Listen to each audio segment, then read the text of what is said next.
Selamat datang, saya John Uy dari kabarinews.com. Hari ini kami ada Vivi Manan. Vivi Manan adalah Ketua dari Indonesian Diaspora Business Council.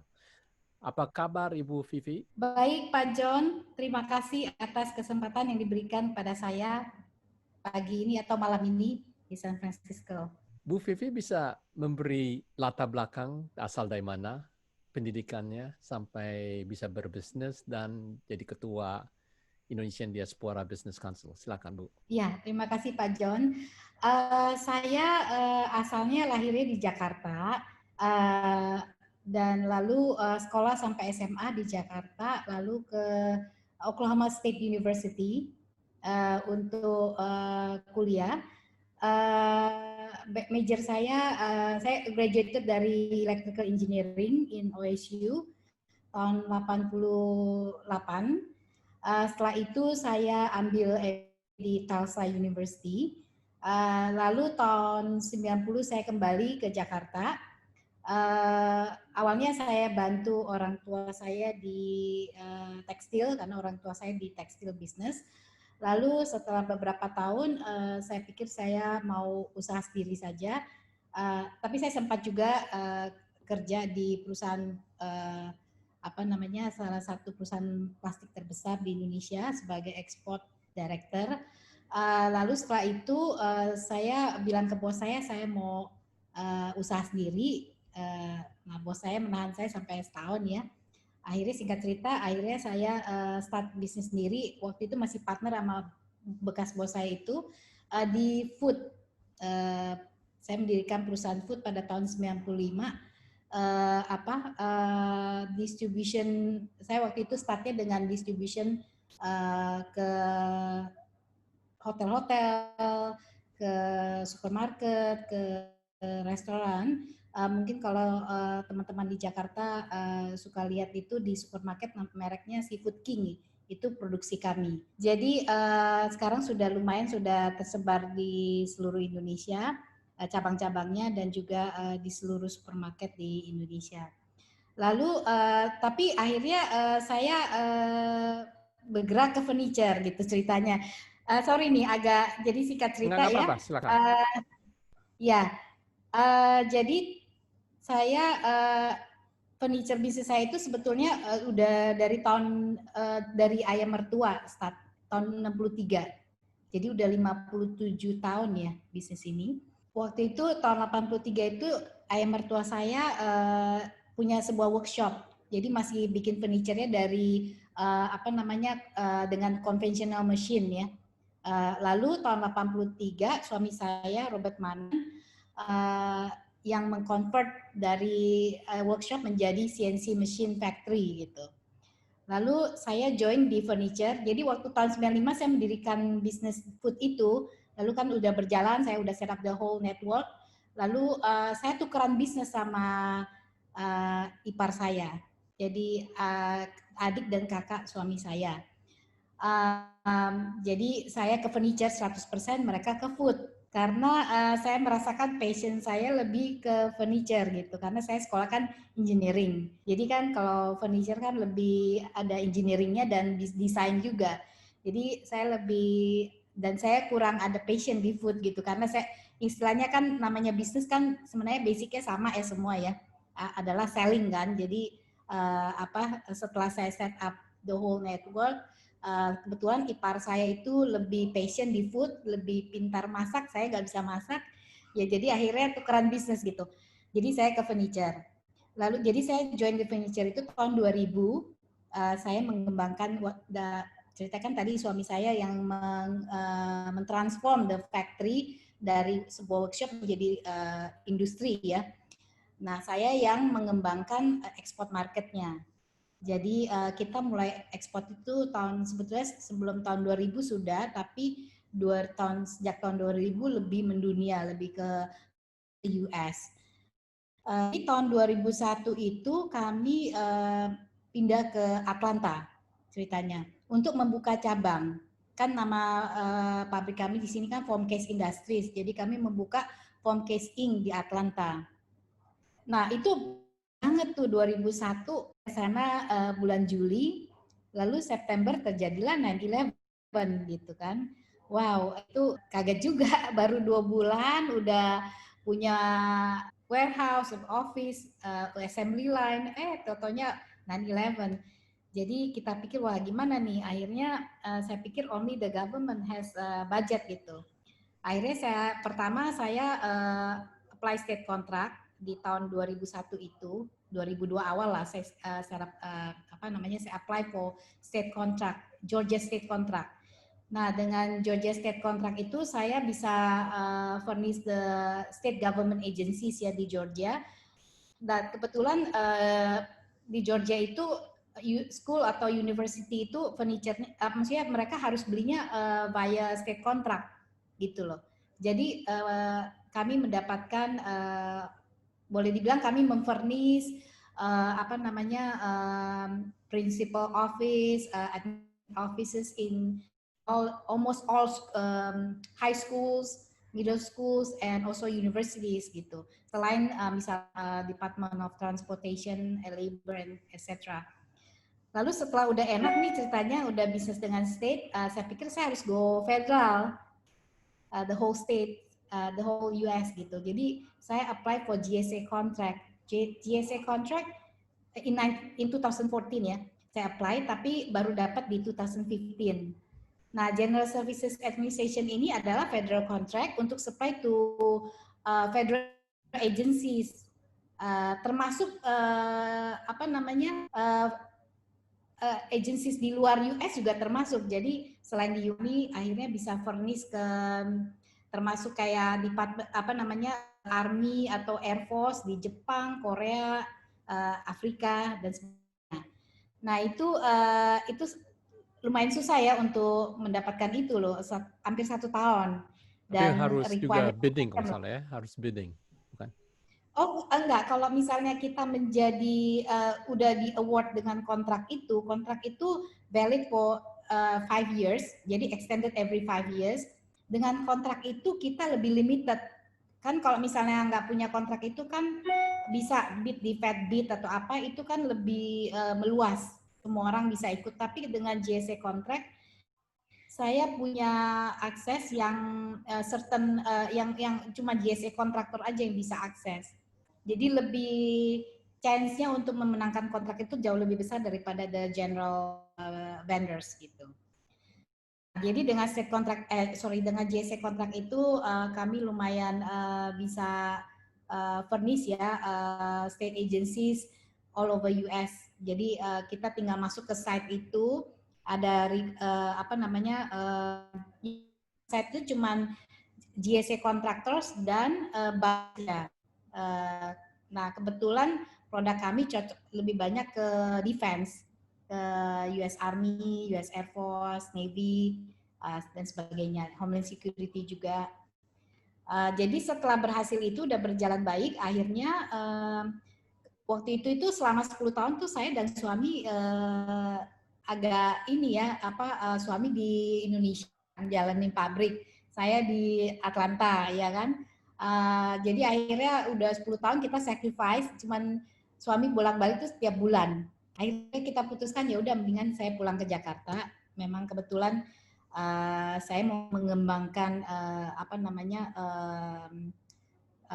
furniture kami ini di lokal. Kebetulan sekali saya kan approach itu Heman Miller. Akhirnya tahun 2015 kami menjadi distributor sole agent Heman Miller. Heman Miller itu I'm not sure if you know Pak. Ya, itu office furniture. Ya, furniture ya. Terkemuka di US dan juga di dunia dengan ergonomic chair dan juga workstation dan sebagainya. Jadi begitu ceritanya, akhirnya sekarang ini saya banyak di Jakarta walaupun tiap bulan bolak-balik ke Atlanta. Tapi sejak COVID ini jadi belum balik lagi sejak Februari. Itu karena Jakarta ini kami banyak proyek, jadi kami sudah memfurnish misalnya dari sisi banking, maksudnya ada banyak industri ya, misalnya di banking kami sudah memfurnish tuh hampir seluruh bank, dari multinational bank seperti Citibank, HSBC, NZ, NZ, sampai ke local bank juga seperti BCA, Commonwealth Bank dan sebagainya. Lalu di teknologi kami sudah memfurnish kantor. Ini saya bicara mengenai lebih ke kantor pusatnya, seperti Facebook, Google, Apple. Sudah ada 4 Apple di Indonesia, dan mereka biasa work as a education gitu. Lalu juga di oil and mining kami lagi mengerjakan beberapa oil companies di Jakarta. Dan juga consumer products seperti Coca-Cola dan sebagainya. Boleh hampir semua industri lah kami sudah memfurnish di Jakarta ini selama 5 tahun menjadi Heman Miller dealer buat Indonesia. Jadi kira-kira begitu mengenai bisnis saya. Jadi saya 100% di furniture. Sedangkan suami lebih ke food juga dengan kakak dan adiknya. Boleh dibilang jadi saya run the whole as a CEO of the whole furnishing group untuk grup kami, namanya Review Group. Dan kami lagi membangun, ini saya lagi duduk di kantor saya yang di pabrik, ada showroom juga. Kami lagi membangun gedung di Kemang, hampir jadi. Itu akan menjadi showroom untuk Heman Miller dan ada brands. Kita juga carry kayak the most well known also in home furniture dari Prancis, dan juga ada barang-barang lain dari Itali. Dan juga kami akan mendisplay barang kami, lokal kami untuk ekspor di sana juga. Ya, selain import jadi ekspor juga ya? Iya, jadi kita saat dulu ekspor, sekarang juga import. Jadi istilahnya waktu pembukaan showroom yang pertama itu sempat mengundang Bob Blake, the US Ambassador. Ya waktu dia speech ya dia bilang, ya saya mencoba menjadi good citizens of both countries gitu. And to Fifi in particular, because she really does so much to serve as a bridge between our two great countries. She talked about how she's bringing furniture back and forth, but she does so much more than that. She really is like an ambassador. What inspires you?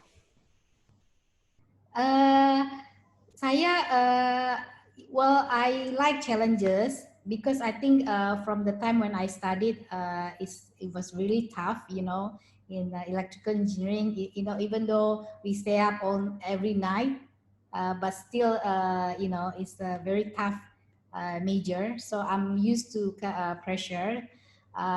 So I like challenges, and for me, you know, that's why I'm more into a more project-based business than retail, because I don't think I have the patience to do retail, you know, like stay in one place. So I like to meet people. I like to meet with my clients. So, yeah. Jadi kebanyakan wholesale ya, in a way. Ya, project sih kalau apa. Jadi misalnya di project-project ini yang walaupun di Indonesia sekarang udah kayak di US, kayak dulu saya waktu jalanin government contract juga di US, banyak sekali paperwork, banyak sekali dokumentasi, application yang harus kita submit gitu. Dan saya bersyukur bahwa itu berarti saya my life path itu jadi akhirnya nyambung terus gitu. So just curious, bagaimana marketingnya? Mulainya marketing sampai sekarang, sampai bisa berhasil? Silakan. Kalau dari untuk produk ekspor, boleh dibilang kami itu ini marketing sendiri. Jadi dulu saya ingat setiap tahun tuh saya attend exhibition, dan saya bawa staff-staff saya, termasuk dari engineering kami dan production, kita bawa ke pameran di US, di Europe. Itu jadi kita pelajari desain-desain yang besar-besar, termasuk saya dulu, makanya saya tahu Heman Miller karena saya sering mengunjungi pameran yang internasional gitu. Jadi kita belajar dari sana. Lalu kita bukan yang copy ya, tapi at least punya vision bagaimana how the international trend, how the model that that international customers will like it. Jadi kita dari sana kita develop, lalu kita juga melihat sering mengunjungi website. Jadi kita kadang mengkontak dealer-dealer website dealer-dealer yang di luar negeri yang represent those big lines gitu. Jadi basically we do our own marketing. Tapi kalau barang import yang Herman Miller ini mereka udah bagus sekali, marketing materialnya banyak sekali. We can use it anytime. Kita punya software yang diberikan oleh mereka, kita bisa present to all our clients using their not just catalog but even videos, because they do a lot of marketing above and beyond the line gitu. Kayak misalnya mereka lah boleh dibilang Herman Miller ini yang menciptakan konsep living office, which is like open and smart office gitu loh. Kan zaman dulu kan kayak private office, saya juga di sini masih duduk di private office gitu ya. Tapi kan sekarang ini trennya kan office itu udah open office. Jadi people will be able to collaborate more with the colleagues with the open office. Ya, tapi dengan COVID ini balik lagi harus ada divider lagi gitu loh. Tapi ya sebetulnya ya mungkin ini temporary ya. I think we'll be back to open offices in the future. Dan biasanya kalau soal furniture ya, yang saya dengar adalah saingan besarnya adalah dari China sebenarnya ya. Bagaimana bersaing sama mereka? Ya, it's a good question Pak. Terus terang saja misalnya untuk ekspor kami ya di US, contohnya di US kami tidak bersaing dengan produk China. Memang di US sendiri kan banyak sekali tuh produk China. Apalagi waktu ini ya, waktu saya tinggal di Amerika, waktu saya start di Amerika. Tapi kita tidak bersaing Pak. Malah boleh dibilang kita satu-satunya produk dari Indonesia di Asia dan China itu di-ban dari government contract. Jadi China itu, kami tidak bersaing dengan China karena kami boleh dibilang hampir 100% supply to government dan sedangkan Chinese product nggak bisa masuk ke US government contract. Jadi cuma ada kami dan satu lagi Korea yang ada di government contract, federal government contract itu. Tapi sekarang saya dengar untuk juga produk di Vietnam juga itu ya, manufacture furniture. Vietnam iya Pak, Vietnam ada, tapi mungkin ya kalau di kami tuh lebih bersaing dengan produk China itu lebih di Afrika, di Middle East. Itu ada we face competition with Chinese product, but not Vietnam. I don't know why. I think they are not focused in office furniture. Maybe they do home furniture, but kita kan ekspornya office furniture. Jadi we don't face competition with Vietnam, but with Chinese in a certain market like Middle East and Africa market. Yeah. Tapi lately we can beat the competition because the Chinese product is not so cheap anymore, and we go on we go to projects that they don't enter. Soalnya Chinese product itu lebih ke wholesale, dengan kita lebih ke project, ke dealer, ke agent kami itu dealnya dengan government. Misalnya di Arab atau di Yemen itu mereka supply-nya ke sama kayak saya di US gitu loh. Ke Department of Education, besar-besar projectnya kayak sekarang ini lagi banyak di Arab juga, di Saudi Arabia dan Kuwait dan sebagainya.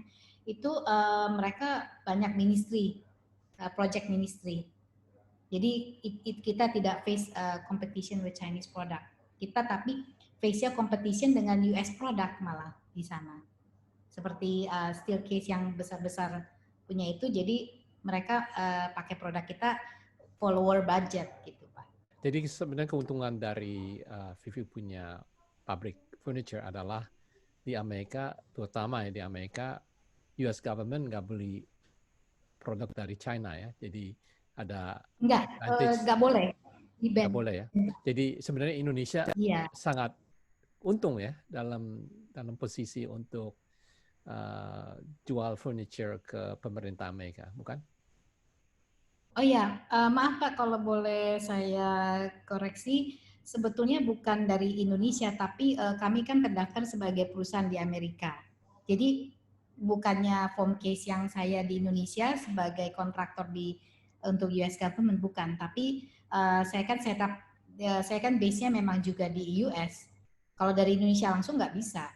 Jadi harus punya bahkan harus at least harus US citizen juga kan untuk mendapatkan itu atau at least green card.